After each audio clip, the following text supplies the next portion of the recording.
ನರೇಂದ್ರನ ಮನಸ್ಸಿಗೆ ತುಂಬ ದೇವರು ಇದ್ದಾನೆಯೇ ಎಂಬ ಪ್ರಶ್ನೆ ಎಡಬಿಡದೆ ಕಾಡುತ್ತಿತ್ತು. ಅವನು ದೇವರನ್ನು ನಿರಂತರವಾಗಿ ಹುಡುಕುತ್ತಿದ್ದನು.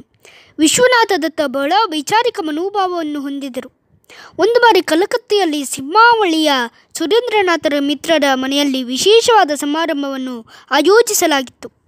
ಆ ಭವ್ಯವಾದ ಸಮಾರಂಭದಲ್ಲಿ ಭಕ್ತಿಗೀತೆಯನ್ನು ಹಾಡುವ ಅವಕಾಶ ನರೇಂದ್ರನಿಗೆ ಲಭಿಸಿತು.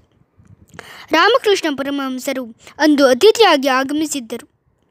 ನರೇಂದ್ರನ ಧ್ವನಿಯಲ್ಲಿರುವ ಮಾಧುರ್ಯವನ್ನು ಕಂಡು ಪರಮಹಂಸರು ಬೆರಗಾದರು. ಈ ಸಮಾರಂಭ 1881ರ ನವೆಂಬರ್ನಲ್ಲಿ ನಡೆಯಿತು. ಪರಮಹಂಸರ ಮೆಚ್ಚುಗೆಯಿಂದ ನರೇಂದ್ರನು ಪುಲಕಿತನಾದನು. ನರೇಂದ್ರನು ದೇವಿ ಸ್ತುತಿಯನ್ನು ಬಹಳ ಉತ್ತಮವಾಗಿ ಹಾಡಿದನು. ಅಂದಿನ ಕಾರ್ಯಕ್ರಮ ಮುಗಿದ ನಂತರ ಪರಮಹಂಸ ನರೇಂದ್ರನನ್ನು ಸನಿಹಕ್ಕೆ ಕರೆದರು. ಮಗು, ನಾನು ನಿನ್ನನ್ನು ಬಹಳ ದಿನಗಳಿಂದ ಕಾಯುತ್ತಿರುವೆನು. ನನ್ನನ್ನು ತುಂಬ ಕಾಯಿಸದೆ ದಕ್ಷಿಣೇಶ್ವರಕ್ಕೆ ಬಂದು ಹೋಗು. ನಿನ್ನ ಬರುವಿಕೆಗಾಗಿ ನಾನು ಬಹಳ ಕಾತುರದಿಂದ ಕಾಯುವೆನು. ರಾಮಕೃಷ್ಣ ಅವರ ಮಾತುಗಳು ನರೇಂದ್ರನ ಮನಸ್ಸಿಗೆ ಸಂಪತ್ತನ್ನು ಎರೆಯಿತು. ಅವರ ವಾತ್ಸಲ್ಯದ ನುಡಿಗೆ ನರೇಂದ್ರನು ಮೂಕನಾದನು.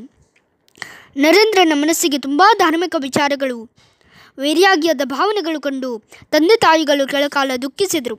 ಆದರೆ ವೈರಾಗ್ಯದ ಹಾದಿಯಲ್ಲಿ ಸಾಗಲು ಇಚ್ಛಿಸುವ ಮಗನ ಮನಸ್ಸನ್ನು ಅರಿತು ನರೇಂದ್ರನಿಗೆ ಮದುವೆ ಮಾಡುವ ವಿಚಾರವನ್ನು ಕೈಬಿಟ್ಟರು.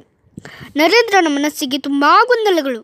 ತನ್ನ ಮನದಲ್ಲಿ ಉಂಟಾಗುತ್ತಿರುವ ಸಂಘರ್ಷಣೆಯನ್ನು ನಿವಾರಿಸಿಕೊಳ್ಳಲು ದಕ್ಷಿಣೇಶ್ವರಕ್ಕೆ ಪ್ರಯಾಣ ಬೆಳೆಸಿದರು. ಅಲ್ಲಿ ವಾಸವಾಗಿದ್ದ ರಾಮಕೃಷ್ಣನನ್ನು ಕಂಡು ಮಾತನಾಡುವ ಹಂಬಲ ನರೇಂದ್ರನ ಮನದಲ್ಲಿ ತೀವ್ರವಾಯಿತು. ದೇವಾಲಯದ ಪ್ರಾಂಗಣದ ಒಳಗೆ ಹೋದ ನರೇಂದ್ರನ ಕಣ್ಣುಗಳಿಗೆ ಶ್ರೀರಾಮಕೃಷ್ಣ ಪರಮಹಂಸರ ದಿವ್ಯ ದರ್ಶನವಾಯಿತು. ಅವರ ದರ್ಶನದಿಂದ ನರೇಂದ್ರನ ಮನದಲ್ಲಿದ್ದ ಗೊಂದಲಗಳು ದೂರವಾದಂತೆ ಭಾಸವಾಯಿತು. ನರೇಂದ್ರನ ಆಗಮನದಿಂದ ಪರಮಹಂಸರ ಮನಸ್ಸು ಪ್ರಫುಲ್ಲವಾಯಿತು. ಮಳೆ ಹನಿಗಾಗಿ ಜಾತಕ ಪಕ್ಷಿಯಂತೆ ಕಾದಿರುವವರಿಗೆ ಸ್ವಾತಿ ಮಳೆಯ ನೀರಿನ ಹನಿಯಂತೆ ನರೇಂದ್ರನ ಆಗಮನ ಸಂತೋಷವನ್ನುಂಟು ಮಾಡಿತು. ಮಗುವನ್ನು ಕಂಡ ತಾಯಿಯಂತೆ ಪರಮಹಂಸರು ನರೇಂದ್ರನನ್ನು ಆದರದಿಂದ ಅಪ್ಪಿಕೊಂಡರು. ಅವನನ್ನು ಅಕ್ಕರೆಯಿಂದ ಬಳಿಗೆ ಕರೆದುಕೊಂಡು ಸನಿಹದಲ್ಲಿ ಕುಳ್ಳಿರಿಸಿಕೊಂಡು ಭಕ್ತಿಗೀತೆಗಳನ್ನು ಹಾಡುವಂತೆ ಕೇಳಿದರು. ನರೇಂದ್ರನು ಭಕ್ತಿಪರವಶನಾಗಿ 4-6 ಹಾಡುಗಳನ್ನು ಹಾಡಿದನು. ಅವನ ಸ್ವರದಲ್ಲಿರುವ ಮಾಧುರ್ಯವನ್ನು ಕೇಳಿ ರಾಮಕೃಷ್ಣ ಪರಮಹಂಸರು ಗದ್ಗದರಾದರು. ನರೇಂದ್ರನನ್ನು ಅಕ್ಕರೆಯಿಂದ ತಬ್ಬಿಕೊಂಡು, ಮಗು, ನನಗೆ ನಿನ್ನನ್ನು ಕಾಣದೆ ಬಹಳ ಬೇಸರವಾಗಿತ್ತು. ನೀನು ಎಲ್ಲಿಗೆ ಹೋಗಿದ್ದೆ? ನನ್ನನ್ನು ಕಾಣಲು ಬರದೆ ಏಕಿಷ್ಟು ತಡ ಮಾಡಿದೆ? ನಿನಗಾಗಿ ಬಹಳ ದಿನಗಳಿಂದ ಹಮ್ಮಳಿಸುತ್ತಿದ್ದೆ ಎಂದು ಹೇಳಿಕೊಂಡರು. ತಮ್ಮ ಕೋಣೆಯ ಒಳಗೆ ಹೋಗಿ ಮಿಠಾಯಿ, ಸಕ್ಕರೆ, ಬೆಣ್ಣೆಯನ್ನು ತಂದು ಹೊಟ್ಟೆ ತುಂಬ ತಿನ್ನಿಸಿದರು. ನರೇಂದ್ರನಿಗೆ ಪರಮಹಂಸರು ತೋರಿಸುವ ಪ್ರೀತಿಯನ್ನು ಕಂಡು ಕರಗಿದರು. ಅವನ ಪಾದ ಸೇವೆಯಲ್ಲಿ ತನ್ನ ಬದುಕನ್ನು ಕಳೆಯಲು ನಿರ್ಧರಿಸಿದರು. ಹೀಗೆ ನರೇಂದ್ರನು ಪರಮಹಂಸರನ್ನು ಕಂಡು ಬೆರಗಾಗಿ ಶಿಷ್ಯರಾದರು. ತಾನು ಹುಡುಕುತ್ತಿರುವ ಗುರುವು ಪರಮಹಂಸರೇ ಎಂದು ಅರಿತುಕೊಂಡರು.